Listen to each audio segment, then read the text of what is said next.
everyone. It is I, Ali, and this is Jason. Say Hey. hello. Hi, all. Thank you all for coming out. I know it's late. I like It is the late, troll but here. Yeah. the people that watch me are used to me being on late, so. Hail, Mo. How are you, sir? Yes, Mo is a good fellow. He's a good Oh, fella. I like Mo. He's a nice guy. Yeah, Corey's here. What's up, Corey Barton? Oh, wow. Hey, Corey. How are you, Some man? person. CG Santa's here. CG Santa. Yeah. He's Australian and he dresses up like Santa. That is his job. He has a whole mythos on Santa that is rather fascinating if you ever care. Very cool. I'll have to I have take out never some been time more to check that out. Yeah, I have never been more fascinated is the word I was looking for with Santa than I was when he was telling me about his Santa stuff. Nice. Let's see. We got some person. What's up, some person? SP. Fixing a leak on his longboat. We were talking as well. Chat. Talking shit. Piles of it. Totally. We were being dramatic and everything. Yeah. It was crazy. Yeah, we Mo were says like, it's not late where he is. no, it's not. It's only 8:14 where I am. But, it's 11 something for everyone else on the East Coast. Or even in Australia, it's, probably 8 in the morning. 9 in the morning. No, I don't think it's 9 in the morning. I think it's like 12 or 1 in the afternoon. Oh, wow. That's even better, I guess. That's cool. Yeah. Nice lunchtime. Mo says he's doing great. SP is sharing your link. Sweet. A free patch. Are you serious? Yeah.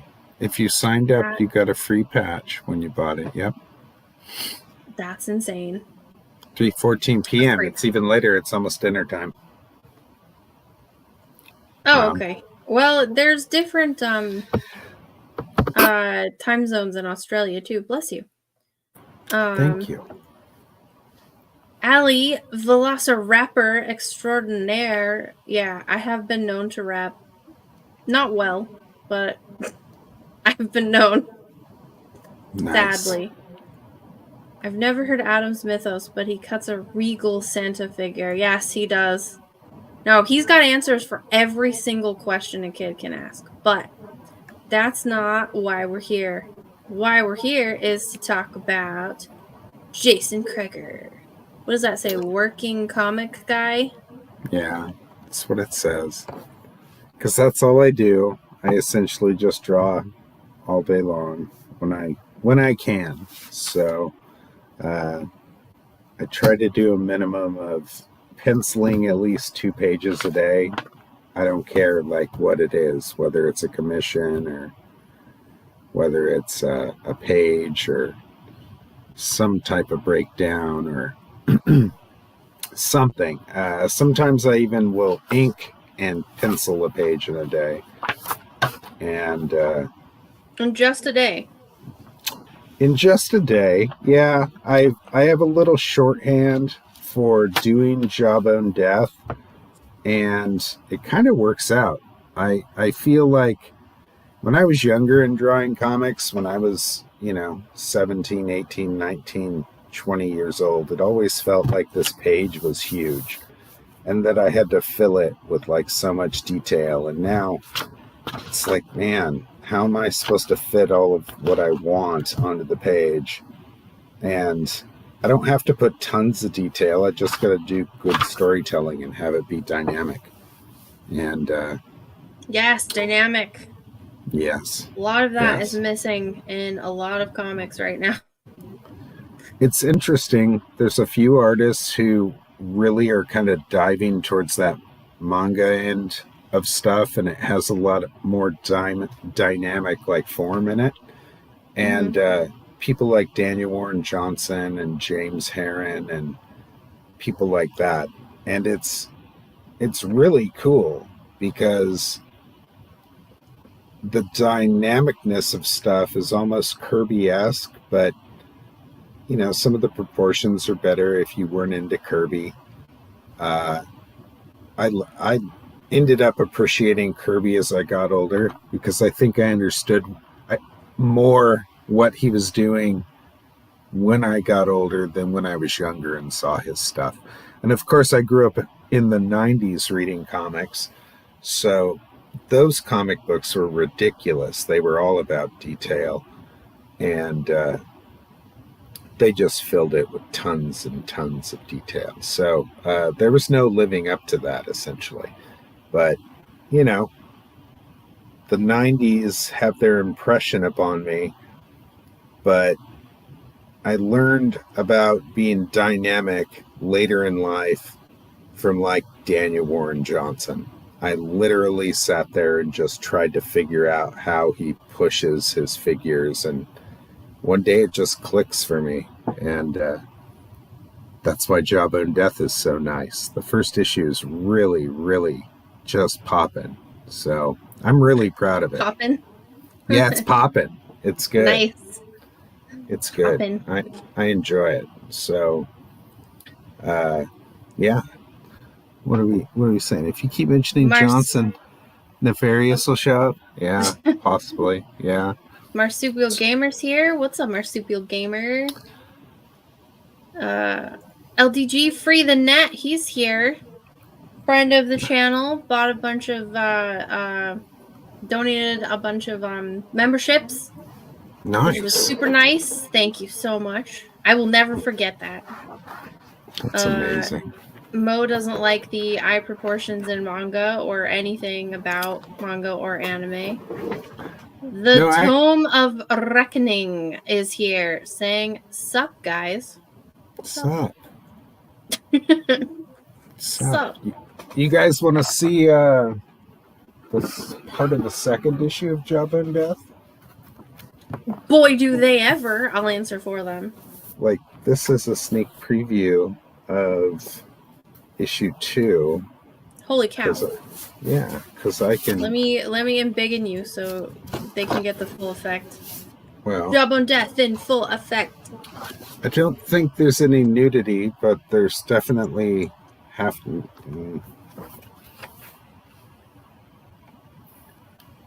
Oh my goodness. So this is page 1 of issue 2 of Jawbone Death. I love the hair. Thank you. I actually Very really nice. like her face. Her face is pretty decent. And he's pretty bummed. He's like, What do you mean I gotta hurt her? What do you mean? I like that all the faces are different as well. I think for some reason a lot of comic artists can't draw different faces. All of their people have the exact same face. All the women have the same face, and all the men have the same man face. What is it? Yeah, it's Jawbone going home after he just did something horrible to that girl, and he's drinking, and well, he was forced to by his boss. Already working on 2. Yeah, man, Jawbone's my life. Jason living the Jawbone life. Yeah, exactly. So he goes home and his wife confronts him, and she starts yelling at him, and she says something bad, and he slaps her, and she's not very happy about that, obviously. Why wouldn't she be happy about that? Well, it's not good to smack bitches. Not if they don't want it. So now he's, as you know, in the first issue, she's sick and in the hospital.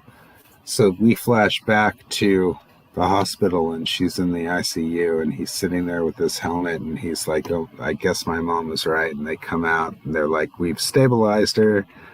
Is she going to be okay?" And he's just like, "We're figuring that out." My then goodness. we jump outside the hospital, and we jump to the Myth Slayer. Doom! I love it. And we have nudity. I'm sorry. Hopefully we won't get Oh, that's blocked okay. too. And I don't think that YouTube will pick up on that. on the little nipplies. Okay, good. Yeah, on the little tiny, like from far away. I think it'll be fine. Little baby nipples. Okay. Okay. Well, far away nipples anyway. Okay. So let's see. Tome of Reckoning says that's beautiful. So Mythslayer makes all the monsters like bigger and they start attacking the hospital. Oh my Rumble, gosh. Rumble. Nice. But I like your SFX. Thank you. He's using too much of his power and he's starting to fizzle. There we go. Fizzle. And then it looks like you're having fun with this. I'm totally having fun with this. I love this stuff. So the monsters break into the hospital. He's like, oh Smash shit. crash. Yeah, smash crash. And if I don't put those sound effects in, Adam will. So Jawbone's kind of given up. Like, he's like, I'm just going to let him fucking eat me. I'm just going to let him eat me. He's just like, I'm going to let you eat me. I don't care. And then because he won't fight, the Jawbone Warrior comes out of the mask and attacks for him using his powers. Like, oh, whoa. havoc. What in the heck is that? I know, isn't that? It says Cthulhu, and then he's using the power of his Christ-like chess piece to cool. Eviscerate things. I love weird panel stuff. That looks awesome. It's definitely some weird panel shit. So, yeah, and all the penciled pages are attached to them in the back where I penciled everything. So Adam wants all these pages so that he can sell them, and I'm going to keep the pencils attached to them so that you can buy the pencils and the inks. Wow. Believe it or not. So, isn't that crazy? That is crazy. That is crazy. People are going to like that, though. They're going to love it. Mo said if Mrs. Jawbone wants the toilet seat down, she can put it down herself. Well, this is all about Jawbone's redemption. So he feels terrible about treating her the way he did. It's like the beginning of Jawbone 1, essentially he kills that mob boss that makes him do all those terrible things and sets out to make stuff right. And it's going to be fun. I told Adam when we were doing this, I was like, I want to do Murder Falcon, but I want to do Murder Falcon with this character that's more like, Ghost Rider and Lobo, and it just formed into this. And that's the whole thing about it, is about his relationship to, the things that he destroyed in life and how he's building them back up now and trying to like rectify it, even if it means the damnation of his soul in the process. Wow. So, yeah. That sounds intense. It is. It's supposed to be kind of gut-wrenching. So he's losing everything. And yeah, it's cartoony, but we kind of amplify some of those things. It's rough. So I for some reason I like this character. I enjoy drawing him. He feels right. Like it feels normal. Like I'm supposed to be drawing it. At no point does it feel hard for me to do. So that's like the best. It's so much time and work that you would hate for it to feel like a chore. Oh, it's definitely not a chore. It's fun. It's fun. That's good. Tome of Reckoning said, that's a great page, incorporating the SFX. Love it. He also reported the nipples. So, thanks, buddy. I appreciate it. Keep the peace in the relationships. Leave the seat at a 45-degree angle. Incorrect. Both of the people should be keeping the seat down, because if you flush with the seat up, all of the particles are going to go all over your toothbrushes and you're going to be making out like with poo. So both of you should be doing that.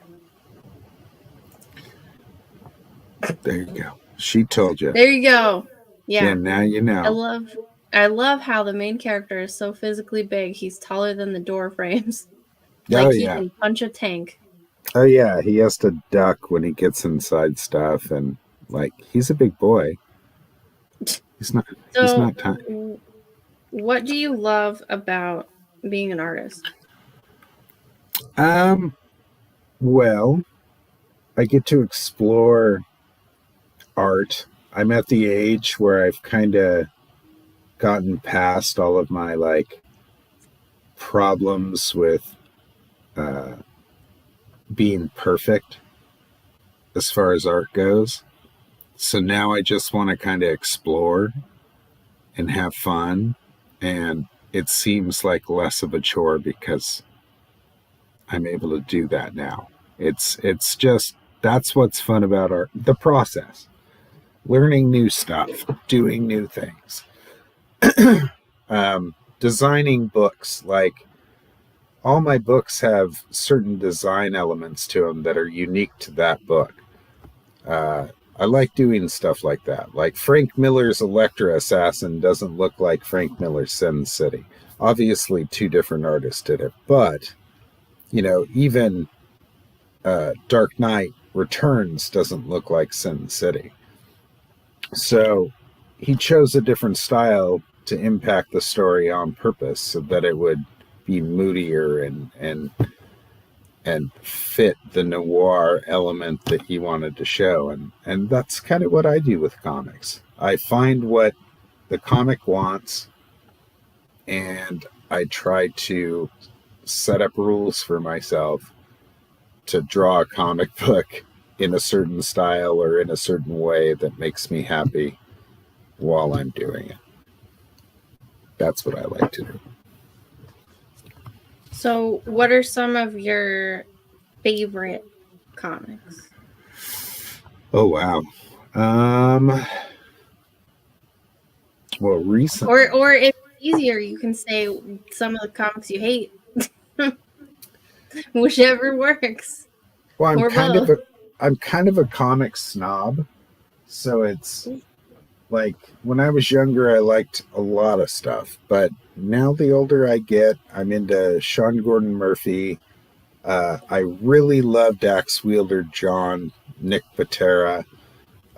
He did a cover for us for Jawbone Death, the red and green covers that we've been, hyping on Twitter and or X, whatever you want to call it. And I guess the website formerly known as Twitter. Yeah. So I really enjoyed his stuff. I really like Nick Klein, who's doing the current Hulk run. I like Ryan Otley. I like Donnie Cates writing. I like, who else was awesome and new that I've been into? I love Jeff Darrow. Like, I collect all the Shaolin cowboy stuff that Darrow does. I collect all the Sean Gordon Murphy stuff.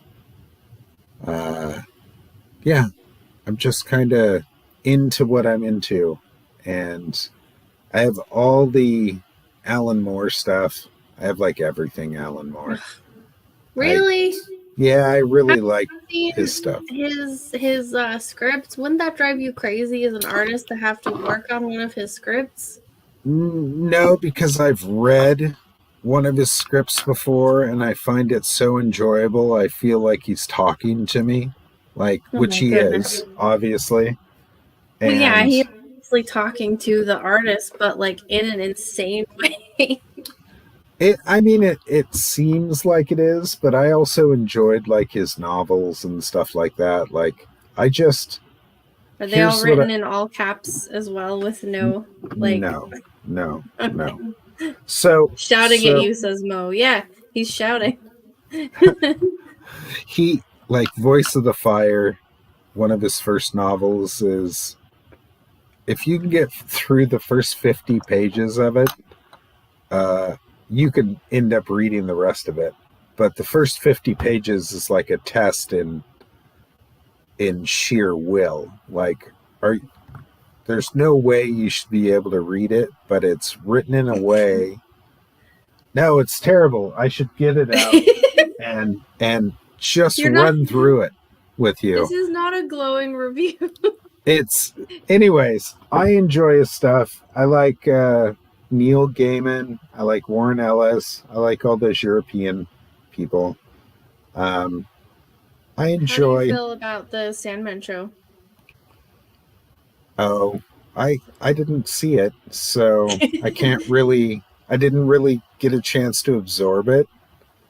I saw some of it, but I didn't like sit down and religiously like watch it.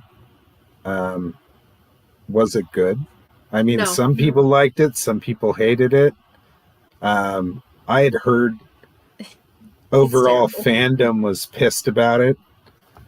But I don't really think of things in those terms. Like, the comics are the comics, the shows are the shows. They're of course going to be different in certain ways, and I mean, it was pretty different in a lot of ways. Was it?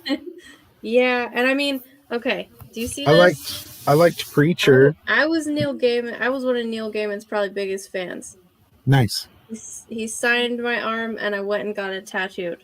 I held it up in the bus so that no one would touch it. The show is terrible. I would feel bad if I, as an author, right, took 30 years telling people, no, I want to wait until we can make it. I don't think we can yet, for whatever reason.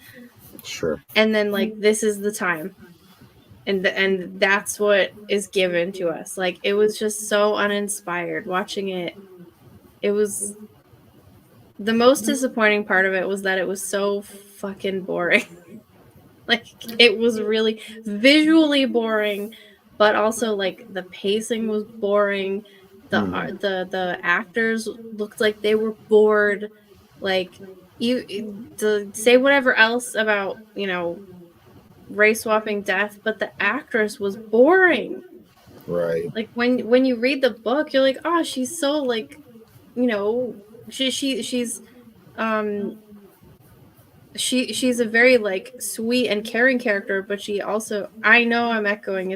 I think it's because Crager's got his speakers on, because it's through him. I don't. You shouldn't be able to hear through there at all. You shouldn't be. Let me reset it. Is that better? There. But yeah, so... Are you echoing now? Yeah, I don't know what it is. Oh no, wait, no, I'm not. Or I don't know. It doesn't matter. Okay. But yeah, she was just, like, bored to be there. She's walking around and she's like, okay, time to die.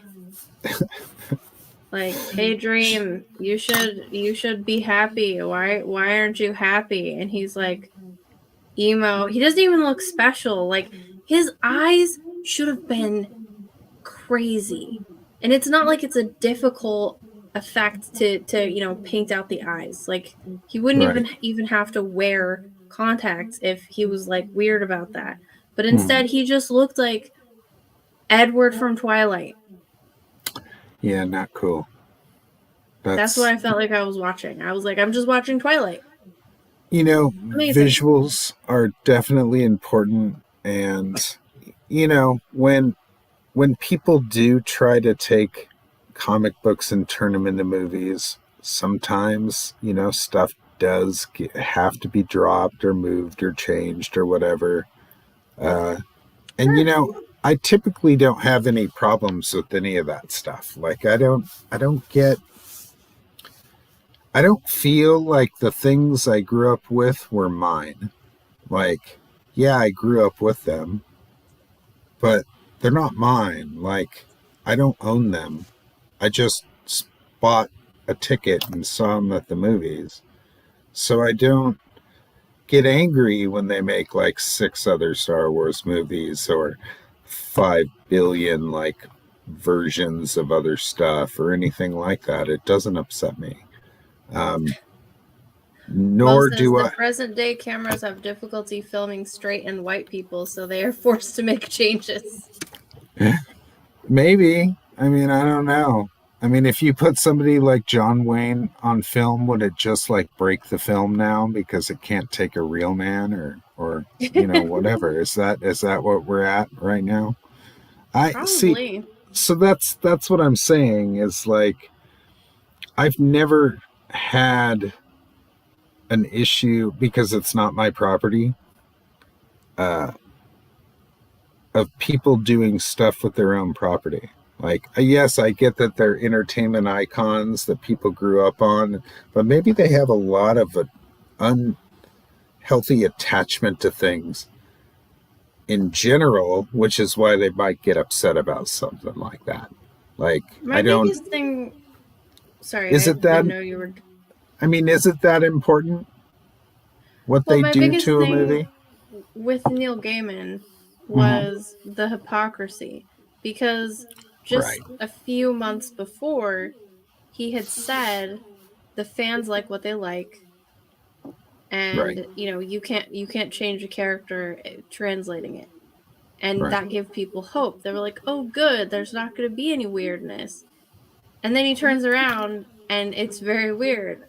And like he makes Constantine a teenage girl now, like who's like a lesbian slut.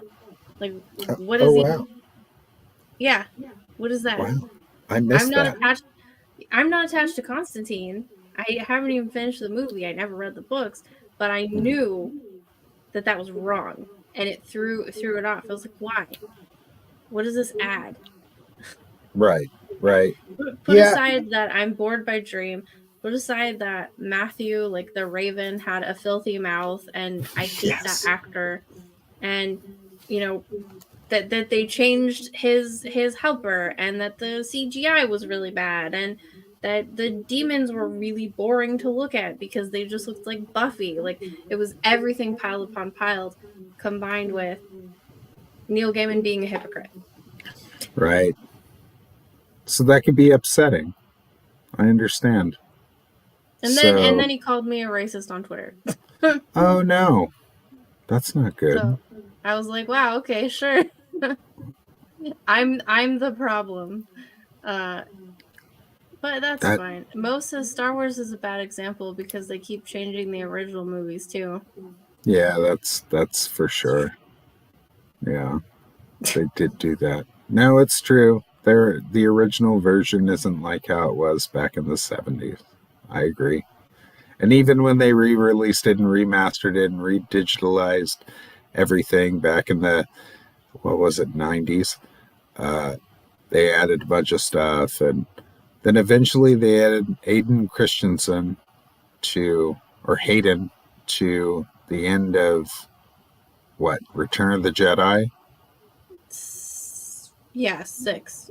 Yeah. So, yeah, I kind of wish they hadn't put him at the end because he lived longer and maybe his Force Ghost would have stayed, the age that he was when he died. But Yeah, why I don't, wouldn't he look like the, you know, he look, freaky, very disturbing pale guy? yeah, the older version of himself, like being, old and stuff because he survived to be an old Sith Lord. It made me think like maybe he was in there for the chicks. Like, did chicks think he was hot? Like, Well, he hasn't changed, and he perfectly fits in the Vader costume now. So, I mean, as silly as we thought he all was, I mean, I mean, he obviously grew into the part? I was 11, so I was Jake Lloyd's age when episode 1 came out. And he lived 45 minutes away from me. Oh, So nice. I was like the target demographic, and I had never seen any other Star Wars. Episode 1 for me was Star Wars. So it was a totally different experience because I saw episode 1 and then I saw episode 2 a couple years later, and I aged with Anakin. Right. Mo says, you can call him Aiden. So when I hit, they started making the new ones. Yeah. And I think I was 32 when the first one came out. Maybe I was 30. I don't know. It doesn't matter. It was recently. Right. And I had never seen the original trilogy. Oh, shame on you. Ever. I know. Shame. I'd only seen 1, 2, and 3. And I was like, I like them. I don't really like the pod racing scene, but I like them. Number 3 is great. And I had to, like, I was sat down. And they were like, we're going to watch these now. I said, okay. And so we watched 4. Right. Which is New the Hope. First one. Right. And Empire. all of a sudden, in the middle of the desert, where I'm like, wow, this is cool. I'm seeing all these practical effects and puppetry and stuff, and that's my thing. All of a sudden, there's this, like, CGI, like, Stegosaurus-looking thing that walks through, and I was like, what the hell is that? Right. What is they that? Added that. Yeah. It was I didn't know that. Yeah. They were like, oh, well, this is the DVD remastered. And I was like, do you have the not DVD remastered? Because that is fucking distracting. It's, they did release some of that stuff, but mostly it was VHS stuff, so. Yeah, fortunately, they had the VHS. And so we popped it in what we used to call the VCR, but now it's the VHS player. We popped it in the VCR, and I watched it how it was. Well, not with the original Jabba. Right. With the new Jabba. But still, I got to see that. And that was nice. I really didn't like number 4 very much. I thought it was kind of boring. And I also really hated Luke at first. I was like, wow, what a whiny bitch. But it was George Lucas's first trot into this, so you got to kind of put it in that frame of mind. But go ahead, keep going. Well, just it actually made me appreciate Luke's later transformation more. Right. Because I was like, wow, he went from being someone who really annoyed me. I was like, why do people like him? To someone who I was like, wow, he learned and changed a lot. He's kind of a badass now. Like, that's respectful. I really enjoyed that, which made and it, even as an adult, I got this attachment to it, and then I was like, now I don't want to watch the new ones because I knew. I wish I hadn't. It's, he's a nice guy. Like, I met him one time, and when he was really drunk, and it was so cool to be able to hang out with him. You met Mark Hamill. Mark Hamill. Yeah. When he was drunk. Very, very drunk. It was awesome. We were at San Diego. It was about 9 or 10 o'clock at night. We were leaving something, and I just picked up my wife, then girlfriend, from the train station. And as we're walking towards the Marriott or the Hilton, I think the Hilton, I see like something that I think is Mark Hamill, like in front of us. Like it's dark, right? So, but I keep looking, and there's people like looking at this person, and I was like, is that the back of Mark Hamill's head? And my friend. So you had seen Star Wars so much that you knew like him. Well, I knew he was there, but you knew what he looked like. Yeah, I kind of knew his shape to him, and he had obviously looked to the side, and my friend saw him and was like, yeah, that's Mark Hamill. So I grabbed my girlfriend, and I dragged her up there. And as we get How next long to ago? him, oh God, 20 years ago. Yeah, it So was a I was while ago. 13. Yeah, it was 20 years ago. So he's with his publicist slash wrangler, and he looks over at me and my girlfriend, and he was like, "Hey, how's your con going?" And I go, "Good, how's yours?" And he goes, "Do you know I had to wait in line to get my pass?" And I was like, "Really?" And he goes, "Yeah, I had to wait." And I was like, I go, "I'm a pro. I don't have to wait. I just go in and show them my thing and they hand it to me." And he went, "Oh, man, really?" And he starts getting closer to us. And next thing I know, by the time we get to the Hilton, he has me hooked underneath my arm and we're like walking together. And we all stop, me and my friends, and we're all just chatting. And he's very drunk and he starts telling us stories about doing Ren and Stimpy voiceover stuff back in the You day. did Ren and Stimpy? Yeah, yeah. Or something in reference to Ren and Stimpy. And he starts telling me something about Ren and Stimpy, but while he's talking, he's like spitting, and we can smell the alcohol on him. And I'm like, "Hey, you want to go upstairs to the Hyatt bar? We can buy some drinks for you. We can all hang out. You can keep telling us this story." And his publicist is like shaking her head, like, "Nope, nope, nope, nope. You are not taking Mark Hamill to a bar." And he's talking about Ren and Stimpy, and he's talking really loud, and he's spitting while he's talking. And he's so close to me that it hits me like right in the face and it gets all over my cheek.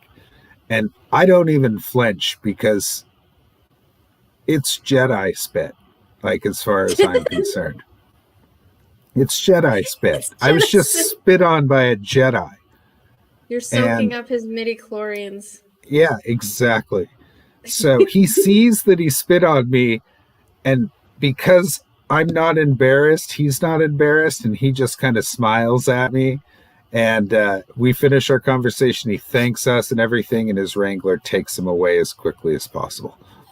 And just to get him away from us, because we would have fed him alcohol. We would have fed the beast alcohol and watched what happened. It would have been amazing. Oh, it'd been great.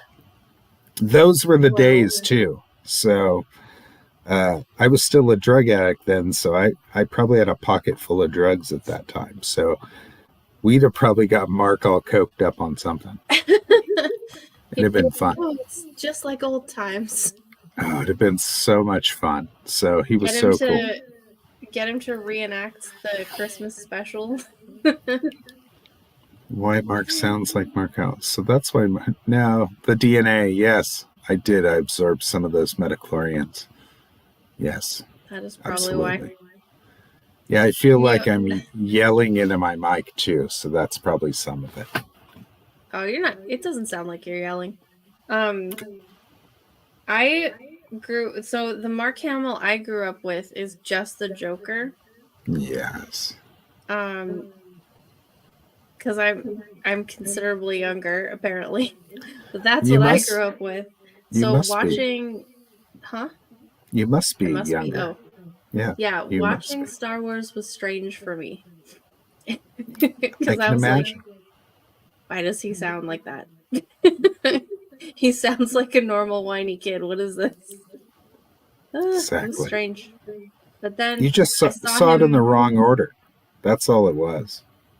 If you'd just seen it all in the right order. That most people didn't. Correct. Hey, Ogre. Coffee. I actually watched one scene from, I think, 5, which is the one where he's in the swamp. In Dagobah. Yeah, in the swamp. Okay. I saw one scene from that when I was 16, and I was like, we were homeless, but we were staying at like some random person's house, and my friend had just had her belly button pierced, and I was jealous. So I was like, I'm going to pierce my belly button too. So I sat and watched that scene after having like ice on my belly for like an hour and tried to pierce my belly button while I was watching like him run around the swamp. And it didn't work well. Right. And also I was like, Star Wars is weird, and I never watched it until I was in my 30s. And now 6 and 3 are probably my favorites.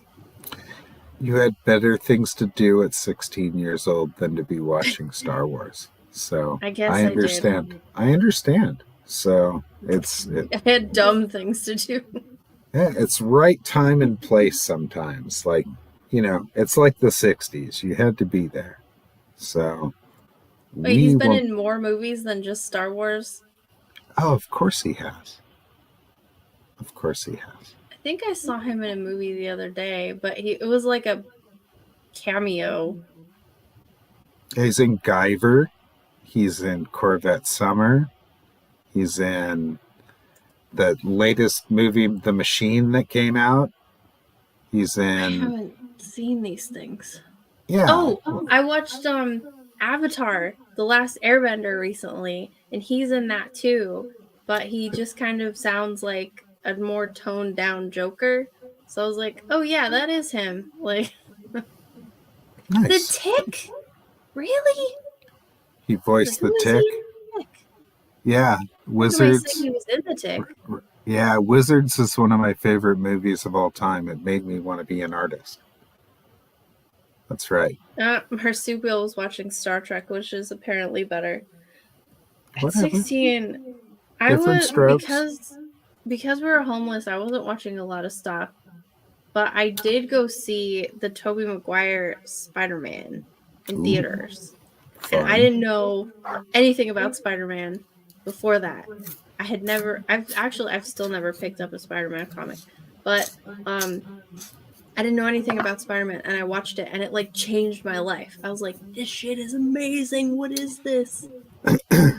That's probably the best beginning comic book movie anybody should ever watch. Like, Sam Raimi really knocked it out of the park when he did that stuff. And the casting is so perfect. Oh yeah, Tobey Maguire. Have you ever seen Pleasantville? Yes, I love Pleasantville. It's one of the best movies ever made, as far as I'm concerned. Really? Oh yeah, hands down, one of the best movies like ever made. I enjoy it. I like weird things, so I'm a weird person. What I consider to be good, other people like. I'm like, Like, Citizen Kane is supposed to be the greatest movie of all time. Okay, whatever you say. I've never even seen it. Pleasantville is really good, though. It's kind of fucked up. It is fucked up. It is. It's very strange. It's very bizarre. And I kind of put it in the same frame of reference as like the Truman Show. Like, it has this false thing to it that people are overcoming to get. And it's cool. I like it. I like those weird things. I don't consider Pleasantville one of the best movies ever made, but I'd rate it pleasant. There you go. Fair enough. You're funny, Mo. It's fun. I've never seen Citizen Kane, so I wouldn't know. But I think the greatest movie ever made is Labyrinth. That's a decent movie. Like, sweet, you like Labyrinth? Yeah, it's a decent movie. I'm not against it. Like, I like Top Gun too. I haven't seen Top Gun. It's a fabulous movie. That's really good. Especially if you grew up in that time period in the 80s, that like everything was Cold War back in the 80s, like, and it almost felt like Russians were still going to drop nukes on our country. Like, we really thought highly of them. We really thought they were a real superpower, and they're not really anymore. They're barely able to keep their infrastructure going.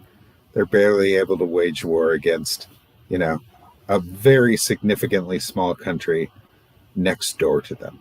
So it just goes to show how, like, weird. We put them on this weird pedestal of like, oh, but that shit doesn't exist anymore. But here's the thing. What made Top Gun like a big deal was the fact that we still had that, just like Red Dawn. And it has this underlying, yeah, we're going to get invaded by somebody, and then this small band of people are going to fix it. And it's like the American way of things. It's really, you get 12 guys together with guns, and you head out there, we're going to fix it. And give them a Navy plane, and let's go. Just like Iron Eagle. Dude, anybody old enough to remember Iron Eagle? In the chat, you better call it out, you fucks. I know you are, Takumi. Mo said Citizen Kane used some very innovative and cutting-edge film techniques that were highly influential in order to make a mediocre movie with a dumb ending. And Sylvester Top Secret was a better movie than Top Gun. Never seen either of them. Nice. Top Secret was awesome. They got their ass chewed by the U.S. Navy over their special effects in the movie. The Navy thought they stole and blew up actual Tomcat F-14's Limphao. Yeah. And Mo says it's not that Russia's a great country, it's just that they have a shitload of nukes. They have a few. They do have nukes. Yes. So One does is India. more than enough. So does India. Don't say... do they? Yes. Don't say it like I should know. Keep forgetting you're young and keep going. Don't say Iron Eagle like there was only one. You're right. There was more than one. That's right. Okay. I don't even know what it is. India, I'm more worried about. It's like the B movie version of Top Gun, which you never saw. So, no. Yeah. I know what it is. They're terrible. They're just terrible. I don't know. What about the new one? You had to have been there, is the thing. Like, when you grew up with them, it's okay that they were terrible because we loved them. They are terrible. It was as far as we could push technology at that time. We were really happy about it. I did not see Iron Eagle, but I did see Top Gun. Oh, yeah. Top Gun. I saw all this in the movie theater. Yeah. Top Gun's awesome. It's so nostalgic. Cooper had a song on the Iron Eagle soundtrack, Allie. Okay. There you go. I think I like one Alice Cooper song, and it might be the only one I've heard. She probably saw it in a remake of a movie. Which movie? Tell me. Sing the song. Sing it, Allie. I haven't seen it in a movie. It's Poison, and it's because I heard a cover of it, and I was like, "This is a cool song," and someone was like, "The original is better," and I was like, "Oh, what's the original?" And then I heard the original, and I was like, "Oh, it's true."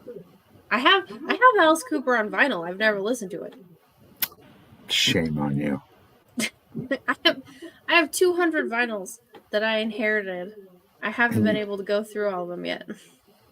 You should listen to them. It's good stuff. All the crackles and everything. They're awesome. Oh, yeah. No. I love vinyl. I listen to a lot of my vinyl. I've just not listened to Alice Cooper yet. Danger Zone. That's right, John. Which album? I don't know, Mo. I don't want to go look. That's so awesome. My favorite... Today I just got some new vinyl. No, all my favorite vinyls right here. I've got Perfect Circle, Alanis Morissette, Backstreet Boys, Candlebox, Collective Soul, Journey, Queen, the Labyrinth soundtrack, the Natural Born Killers soundtrack, Nice. I have that. Machine. Yeah, Sabaton, freaking the Singing in the Rain soundtrack. Nice. Tom Petty, Tool, freaking. Oh, that's a Ray Bradbury reading of a book. I have some Tool. Yeah, Tool's good. The Egg Beater record that I had made. Nice. Egg Beater is my book. I don't know if you knew that. I have some Pucifer albums, which are so the lead singer of Tool, Maynard. He has I know. two other I know bands. who that is. Okay, so you know Maynard. Uh-huh. My dad He was a roadie, and he said that when he met him, like he worked a Pucifer show, and he said when he met him, he was a dick. And I was like, well, yeah, it's Maynard. yeah, He's he's a a dick. weird jerk. He's a weird guy. So he Yeah, I've owns got his a wine on my vineyard. bookshelf. I've Yeah, got his my wine on my mom's bookshelf. been to the vineyard. She's met him, Yeah, apparently it's apparently. good. I He don't. bought like a town in the desert and employs them all at his vineyard and the restaurant. Nice. That's I was like, amazing. that is nice of him. What a good weird asshole. his son, I forget his son's name, but his son didn't ask me anything on Reddit several years ago. Uh-huh. And it was quite interesting. You could probably still find it. No, it's not Dweezil, because that's Frank Zappa's kid. Yeah, He's got a that weird is name too, though. Dweezil and Moonbeam. Or Moon Unit. Sorry. Moon Unit Zappa. Moon Unit Zappa and Dweezil Zappa. That's what my mom used to say who my dad was. She'd be like, your dad was Frank Zappa. No, he's not Frank Zappa. That would be concerning. My dad loves Frank Zappa a lot, which is the only reason I know that. I probably came this close from also being named something weird, but instead he chose the Elvis Costello song, Allison. Nice. Woohoo. I hate that song. Elvis Costello is awesome. My mom's name's Eileen, so that song, Come On Eileen, just really stuck it to her. Who's Mark Hamill's dad? It's probably Jason's dad. No. My dad was. I know who Princess Leia's mom was, because she was in Singing in the Rain. That's right. That's exactly who that was. I forgot her name. I have Debbie Reynolds. Debbie Reynolds. There you go. I own and have read both of her autobiographies. Hello, my dog's here. Hi, Valentine. There's my dog. Hello. Nice. Oh, I've read both of her autobiographies. It was quite interesting. In the later chapters, she talks about her daughter. Nice. And her daughter kind of sounds like Carrie Fisher. That was her name. Yes. Fisher? Princess Leia. Carrie Fisher. Yes. Her daughter in the book, she was quite young, obviously, what she's talking about, but it kind of sounded like she was kind of an angry teenager. That's how she came off as. Like an angry teenager. Carrie Fisher? Yeah. Yeah. I mean, she probably was. So she grew up, in the 50s? Yeah. Carrie Fisher? Yeah. I think she's my mom's age, so she would have grown up in the 60s and 70s. 60s and 70s. How old was she? Does anybody in the chat know how old she was when she did the first Star Wars? Mo says, an angry teenage girl. How unusual. 19 or 20? Should have been 19 or 20. So if she was 20 in 1972, oh man, she grew up in the 50s and 60s, right? That's fair. So 18 to 20. So yeah, so she grew up, so she would have been my mother's age, 70s or almost 70. So she's old, a little older than my mom. Right. So Debbie Reynolds. She's right between my mom and my grandma, actually. Debbie Reynolds, like the most interesting thing about the Carrie Fisher thing is Debbie Reynolds, like willing herself to die afterwards. Like, and she literally died like 2 days later. Yeah. I'm going to go be with her. And it was the most gnarliest thing ever. There she is. She was adorable. I love her so much. She was Look amazing. how cute she is. She was amazing. Okay, so freaking Gene Kelly, by the way, was a douchebag. Probably. He was so mean to her. I mean, the performance that he managed to get from this little like 18-year-old girl, because he was like almost 50 in this, and she's 18. The performance, or maybe she was even 16. I don't remember, but the performance he was able to get from her is totally insane. But he also like basically tortured her, like, and today they would call it like verbal and emotional abuse. Sure. But not then. That was just not a thing. No. He was just like, you have to do it, and it has to be perfect, and over and over and over again until it was. Yeah. And at one point, she was dancing on a broken foot, and in the whole scene for Good Morning, she was dancing on a broken foot, and you cannot tell. And she said when the shot, or when the scene was done, her shoe was full of blood. But you can't tell. She's hardcore. I will tell you that. The work ethic of people, 100 years ago also was very different than what it is today. So hey, Dean. Things were very different. They were different, but maybe that's part. This is gonna sound bad, but like maybe we should start torturing our stars again, because the performances they were able to give were a million times better. Now it's just like they all just they don't even move their faces. I don't know if anyone else has noticed this, but in movies now, they don't even move their faces. They never wrinkle up their eyebrows. It's always just like, look here, look there. Like, they don't move. It's so stupid. It's like there's no emotion on their faces because they're afraid they'll get wrinkles or something. Like, it's weird. We should force actors to suffer more to get what we want. I agree. Why not? Why not? It's not a terrible thing. Could be worse. Look at Kubrick's movies. Oh yeah. Sorry, all of his actors were tortured. How about Hitchcock? He used to torture his actresses quite a bit. Yeah, his actresses got like PTSD when it wasn't even a word yet. Exactly. They couldn't leave the house and stuff. Exactly. Dean, this is Jason Crager. He is an artist. Yeah, I pretend to be sometimes between my other job of being a raiding Viking. Yeah, that's what I do. It's fun. A raiding Viking. That's right. Okay. Raping and pillaging is my game.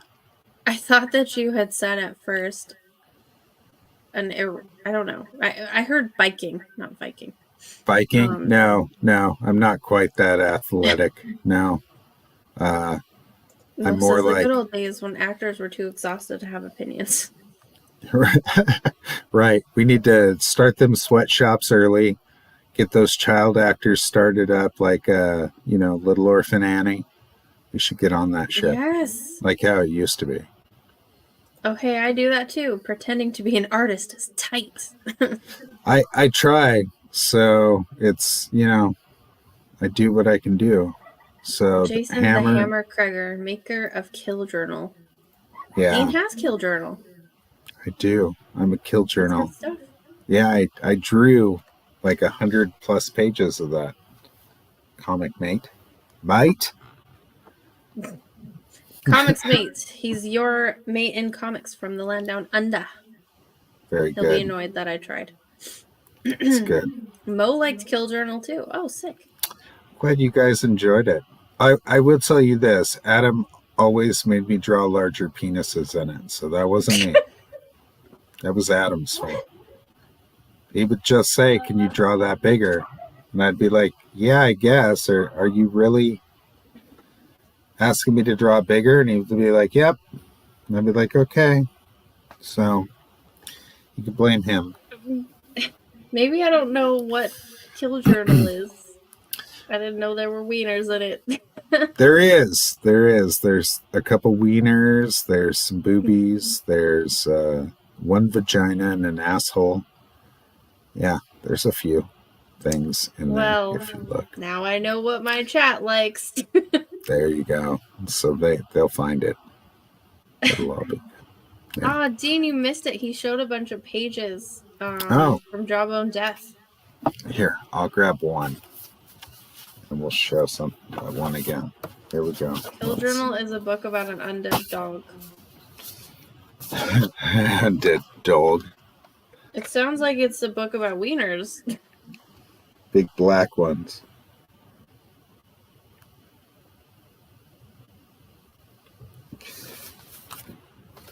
Here. And then we'll show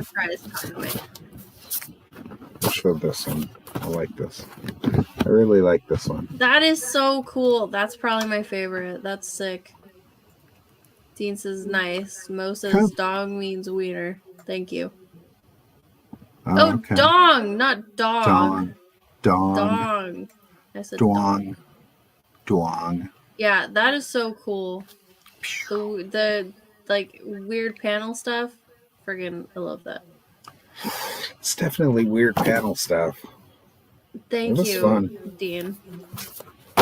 What made you decide to do that? The Ananakapia that has I don't know how to say that damn word. So the sound effect that actually has an image inside of it is called that word. And I just drew out. So I knew Adam wanted the sound effect in there, but I couldn't find a way of putting it in there and having all the creatures kind of be there too and not have it distract from what I was doing. So I just did that. And now you can barely read that it says Cthulhu, but I don't really care. It looks cool though. Yeah. The rule of cool. The rule of cool. Cthulhu. That's cool. Yeah. Allie always gets coy on subjects of pennies. Isn't that something boys have? Yes, they do. Gotta check. Yeah. Yeah. Used to see it more in the 90s. Yeah. The peen. So, when do you think Jawbone Death is done? Do you know? Do you have any So the first issue is actually, we already got copies back from the printers to check. The first issue will be printed on demand. So as soon as the campaign ends, probably within a month, we'll send it to the printer and then get it back within a couple weeks and have it out. Nice. Issue 2 will hopefully go up, a month or two after that. So, yeah, it'll be on demand, and each issue will be done before we even, run it through the old crowdfunding machine. So, yeah. So, it's not going to take you years to fulfill. Is that what you're saying? Not at all. Not at all. It'll be more like a month or two. So that is super refreshing. Yeah, it's going to fulfill right away. Hammer's going to fulfill this week. Exiled is going to fulfill in the next couple weeks. So it's all kind of coming at once, man. You're going to get 3, campaigns fulfilling all at once. It'll be awesome. That's awesome. Yeah. So Jawbone Death, are you allowed to talk about the other thing? Oh, Meathead? Yeah. Is that? I know there's some stuff that he's posted on Twitter, but I don't know how much you're allowed to say. I can talk about Meathead. But real quick, Dean was led to believe books take 3+ years to complete. They don't, believe it or not. So you kind of found that. Don't believe it. Yeah, it's not something that has to happen like that. So no, not at all. And in fact, Kill Journal I think Good night, Silvar. from beginning to end was like a year and a half or something like that. And it took me 7 months to draw it. So, and it took like another 5 months to get it printed and shipped to us, but it was late and they had to do a bunch of COVID protocol shit. Ugh. So yeah. Well, so that's over now. So yeah, that's over now. But yeah, it does not take 3 years. It doesn't have to. And in fact, I could probably draw an issue of Jawbone Death in like a month and a half if I had to. But I'm trying to take about 2 or 3 months and, you know, just give it the juice, make it awesome. So Meathead, yes. Myself and Will Perdomo, the writer for Black Flag, are doing a project together, and it's a Vietnam era book, but it's set in the 80s, so it's right after the war, and it's essentially what happens when a soldier is put in a situation where he's like a Manchurian candidate almost, and he's turned on while he's, you know, in war, and his commanding officer dies and doesn't turn him off. So he just keeps rampaging through like the jungles of Vietnam in the 80s, and all this terrible stuff happens to him. And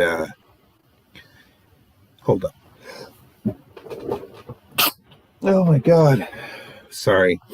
All this horrible stuff happens to him, and he essentially survives it, but he becomes the monster of this jungle, and everybody's terrified of him. The locals are terrified, and of course the United States knows about him, and they're trying to go in to kind of pull him out, to kind of be like, you know, this can be a useful weapon for us. And you know, the onslaught continues. So we'll be putting that out probably next year. So I'm going to spend about a year working on that book in between doing Jawbone Death. sick. Yeah. It should be great. I get to edit it. Yeah, Will's doing such a good job.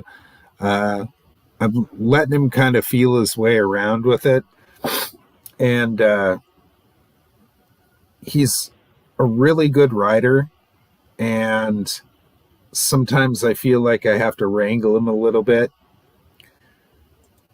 to get what we have to do out of him, you know? Like, he wants to write this epic, and I need him to contain it to 60 pages over 3 issues. So I'm trying to kind of keep him wrangled and still tell this amazing story. And it so far, like, I love Jawbone Death, but I kind of feel like I'm gonna really enjoy doing Jawbone. So here's, or not Jawbone, Meathead. Sorry, I have a drawing of Joe from Meathead. Let's see. Mo says, don't hate on books that take years. I let Germ set my place for Aro. What's Germ? I don't know. I'm not hating on him. So I just said it's unnecessary. So it doesn't have to be like that. So yeah, that's Joe from Meathead. And after he's been burned and just... Yeah, he's fucked up. he's pretty messed up. So he's pretty awesome looking. He's kind of like Swamp Thing. He's missing his nose. Was cut off. And I've read it too, and I don't know how much I'm allowed to say, so I'm like, I can't say anything.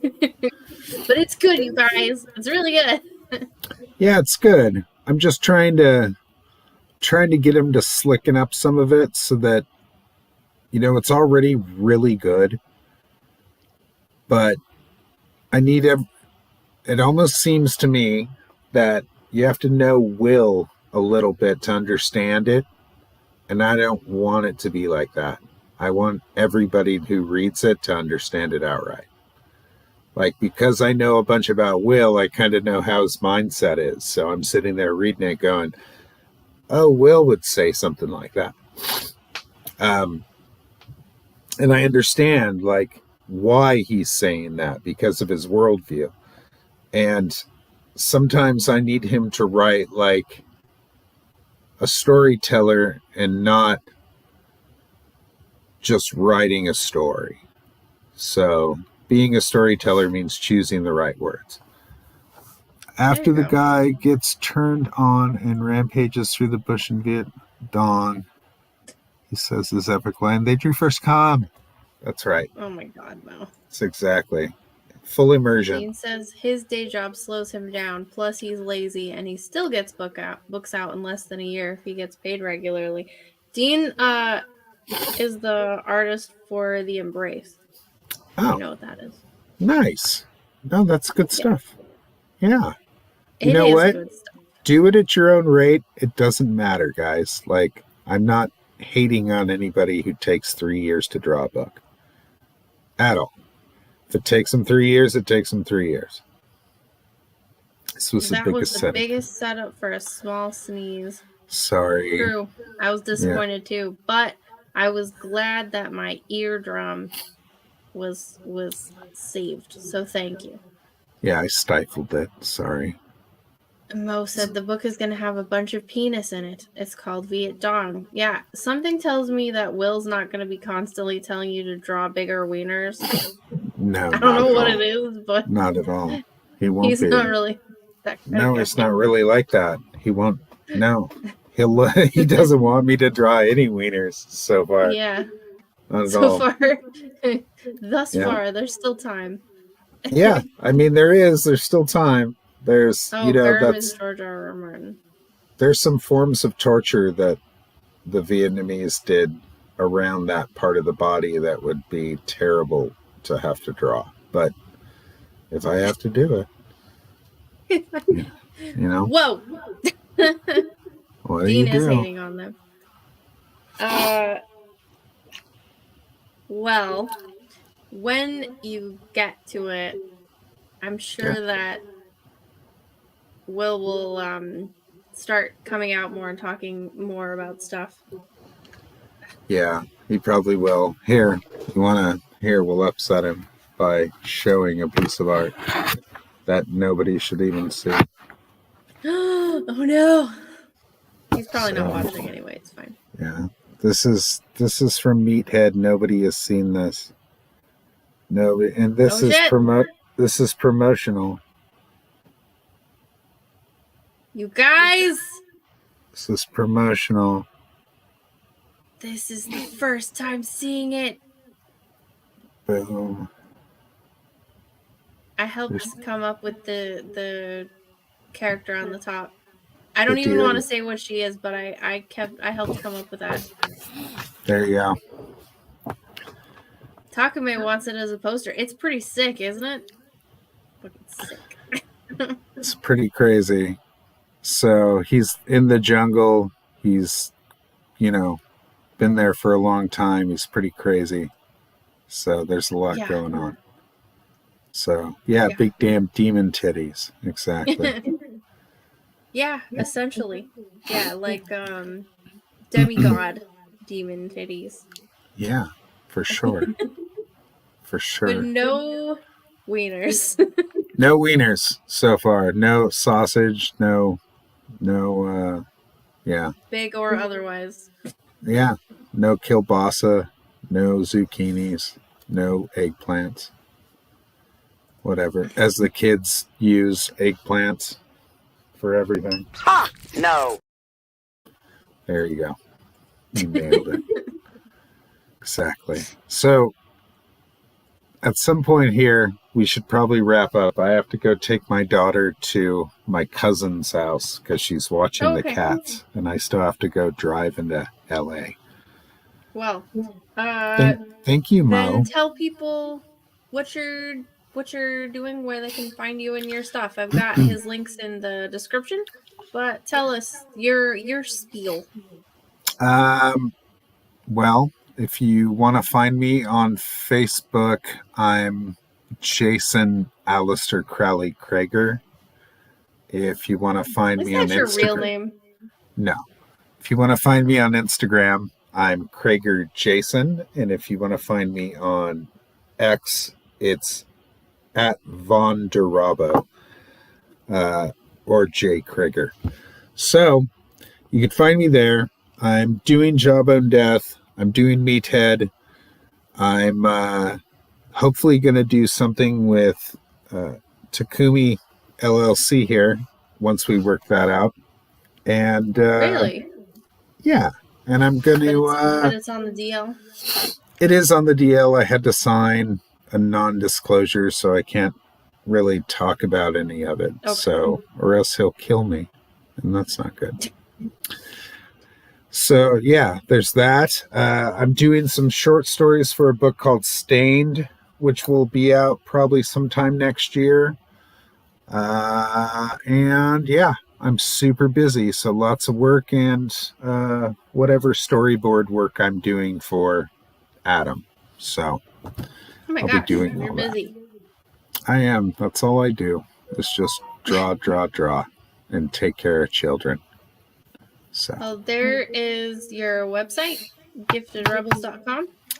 thank you. Yes, exactly. What's on that? That should be Adam's website. So that just stuff you can order. It's the website where you can order Kill Journal or some of our books that have been like overprinted where we have extras. We sell them through there. Oh, cool. So you go there and check that out. Oh, Jason commissioned TD Art Gallery. Yeah, I have an art rep. Her name's Tatiana, and she takes commissions for me. So whenever somebody wants a commission, they hit her up, and my prices are on her website.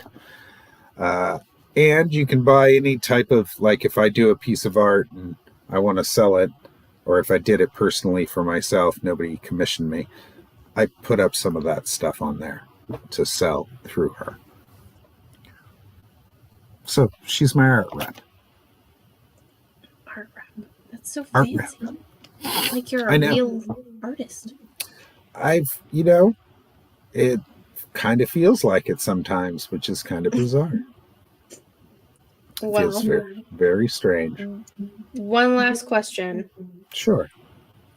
Who's your favorite comic book character? Oh my God. In the whole world, my favorite comic book character. Oh, that's rough. That's rough. What if it was like two people, but they're kind of like one person together, like two people? So I like Cloak and Dagger. Oh, those two characters are like my favorite characters in the whole world, and I kind of feel like they've never been properly used and did anything with them. And if I did anything with them, it would be amazing. So Marvel, call me. So you're like, I'll do them justice. All yeah, right. Well, I actually have a great story for them. So something I came up with a long time ago, and it's faithful to who they are as people, and it solidifies them as, because they need each other. They feed off of each other. He requires her to be there to feed him. So he eats light. He's constant darkness. So yeah. Anyways, he needs love. He needs her light to fill him with love to be able to survive. So, because that's sweet. Yeah, he's darkness, like incarnate. He's just isolation and darkness. He wants to remake 80s. Yeah, I do. It's genius. I do. Well, I do. This was a nice talk. You're a great guest. Thank you, We'll probably Allie. be on more streams together as time goes by. Yes, we will. I don't know if you are allowed to talk about that, but yeah, thanks for coming on, and thanks to the chat for hanging out with us. And we will see you guys. Thank you. Bye. How many MCs are coming out real? Like you been to hold me, I'ma check my feel. You claim to be a genius, man, you can't fight it. You might flip a script, but you know you didn't write it. I'm coming up at you really old school like Houdini. The ibbity bop, I boom boom like Mancini. Feed me, hip hop exotic like Kiwi. I got more power than the Rangers on the TV. Jumping on the track, spinning flipper than I dismount. My styles are more free than the 5-finger discount. Let me in your mind and pass me the brain shovel. I'm thinking, baby, all my mentals into your level with the boom boom bitty bitty bop to the bang. If you swing your thing with the gang, you can hang. Come and ride with me and the nocturnal crew. To the old school for the deja vu. I whip a track in half with more jazz in Utah. Deeper like a tuba, dive into it like a scuba. After my style change, gang will remain. Rhyming to the day I need Big Daddy's cane. I'm sick of New Jacks trying to compete. I'll go put on my Pumas and watch Beat Street. But I'ma let them know cause my soul's full of mischief. Even your moms will say, damn, the kid's sweet. A lot of rappers